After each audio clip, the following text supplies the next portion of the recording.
Nós queremos passar uma palavra, uma meditação, da qual nos baseamos em Mateus, capítulo 6, versículo 10, parte A.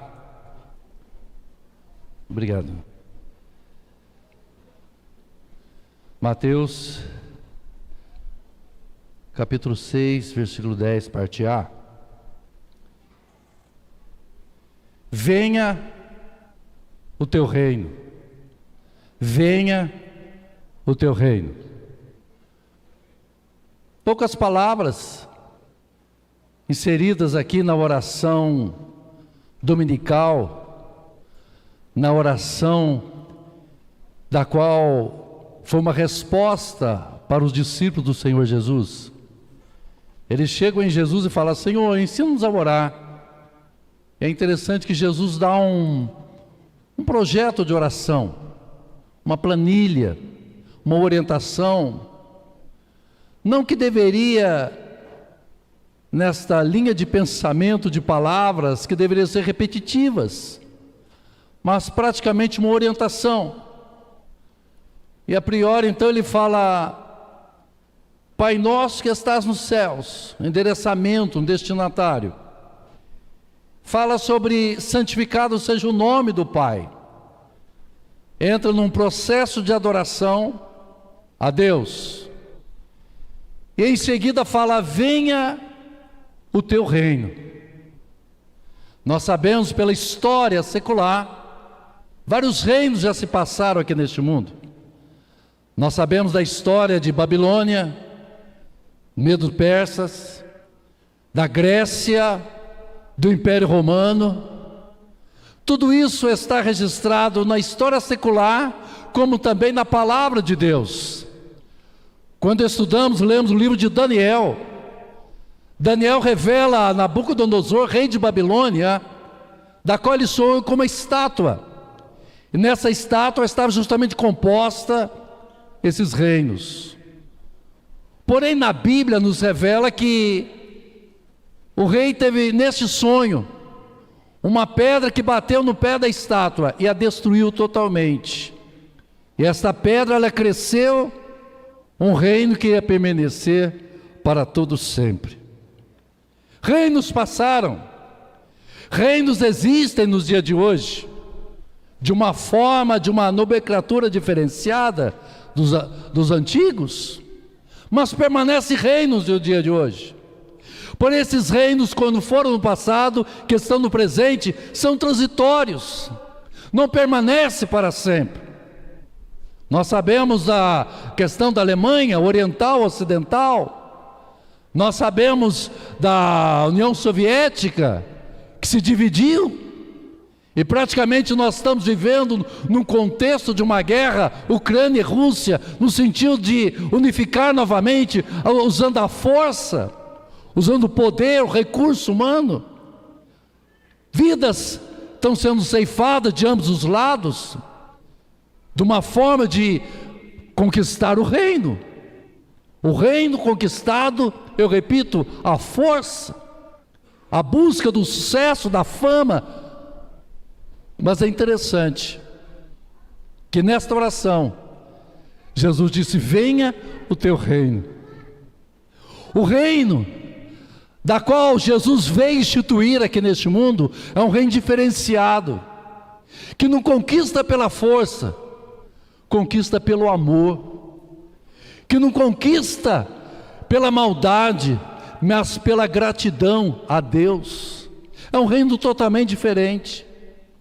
O reino implantado no passado, implantado no presente, é um reino da qual as pessoas são adornadas, são praticamente polarizadas por maldade, pelo egoísmo, por inveja, por ciúmes.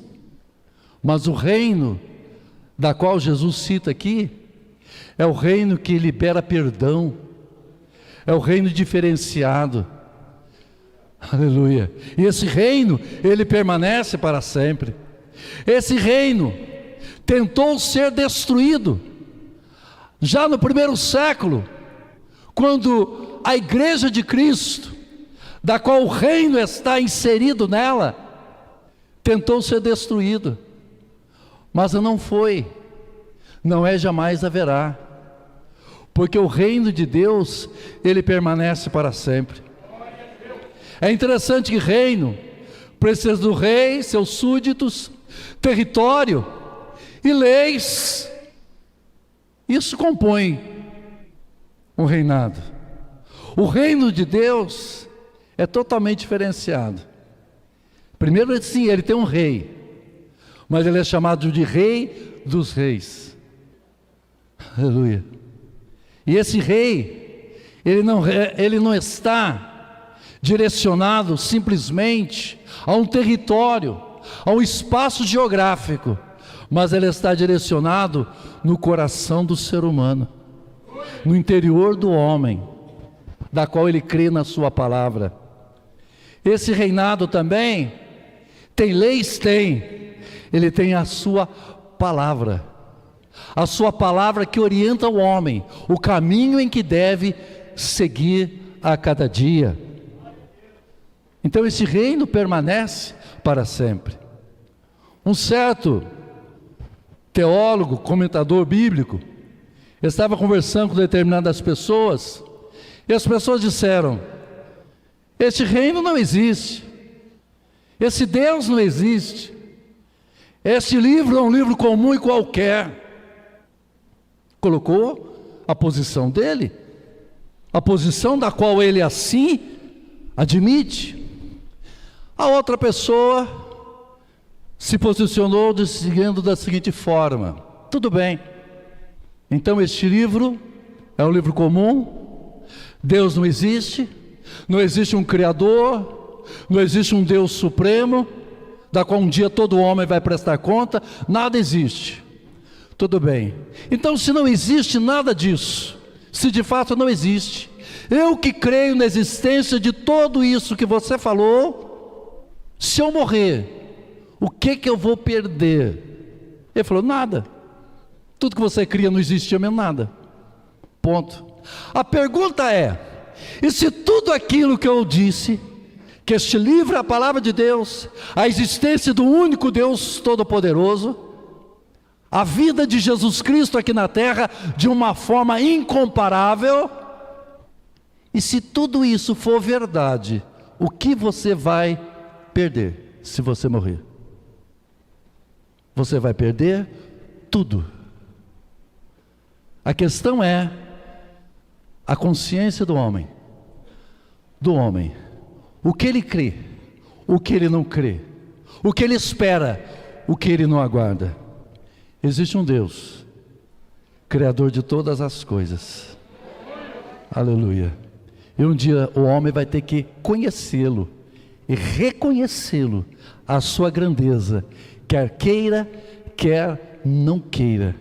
E a melhor coisa é quando o ser humano abre o seu coração diante desta palavra e entrega a sua vida a Jesus Cristo, porque ele nasceu em Belém, como foi dito aqui, não tinha lugar para ele. Por que ele nasceu numa manjedoura? Porque a Bíblia, João diz que ele era o Cordeiro de Deus. Cordeiro tinha que nascer em lugar de animais. Ele, o Filho de Deus, ele desceu, se humilhou tomando a forma humana, de uma forma sobrenatural, da qual ninguém entende, ninguém compreende, que a ciência não consegue explicar, e não tem como explicar. Não dá para explicar pela lógica. A ciência, ela tem seus passos limitados. Por quê? Porque só Deus é ilimitado. Só Deus, ele é infinito. Grande líder de religião do Oriente, uma certa feita lhe perguntaram, ele disse: o que é a verdade? Nem mesmo ele sabia o que era a verdade. Muitos homens do passado, inclusive até o próprio Pilatos, diante de Jesus disse: o que é a verdade? Pilatos estava diante da verdade, e Jesus declarou: eu sou o caminho, a verdade e a vida. Ele há 2000 anos atrás nasceu numa manjedoura, mas anos posteriores, ele foi numa cruz, de madeira também, para sofrer o maior martírio que o ser humano poderia sofrer. Ele nasceu exclusivamente para morrer por toda a humanidade. No passado, o mataram por inveja, e hoje, até os dias de hoje, também ele é criticado, a pessoa do Senhor Jesus Cristo. Mas a pergunta que eu faço é: por que criticam Jesus? Por que incomodam ele? Se acham que ele morreu e está morto? Por que criticar uma pessoa morta? Por que se preocupar com uma pessoa que ficou lá atrás simplesmente cravado numa história, da qual homens no dia de hoje, alguns dizem que são fanáticos por falar da pessoa dele? Por quê? Não precisa criticar. Se de fato ele está morto, ele não tem importância.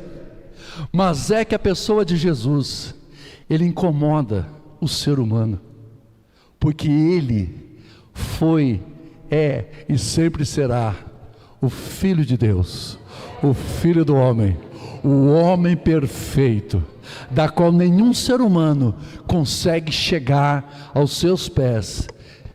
Hebreus diz: Jesus Cristo é o mesmo ontem, hoje e será para todo o sempre. Aleluia. Sabe o que significa isso? Jesus não precisa de nós, Deus não precisa do homem, é o homem que precisa de Deus. E quando o homem fecha o seu coração diante da sua incredulidade, diante da sua descrença, por que isso? Porque se ele de repente quebrar o seu orgulho, ele tem que dizer: esse livro não é verdade, Deus não existe. Ele tem que quebrar um paradigma que existe na sua frente, chamado orgulho, e ele não quer aceitar isso. Mas graças a Deus que há pessoas que creem que este livro é a verdade e que Jesus Cristo veio neste mundo. E tem uma coisa: ele vai voltar, ele voltará um dia. Ele veio implantar um reino espiritual. Israel esperava um líder como Davi, para guerrear, para lutar em prol de Israel. E o povo judeu não entendeu isso, não compreenderam. Sendo filho de Davi, da descendência de Davi, como pôde então ser crucificado, morto e sepultado? Não entenderam isso. Esperavam um reinado físico, mas ele veio trazer um reinado espiritual.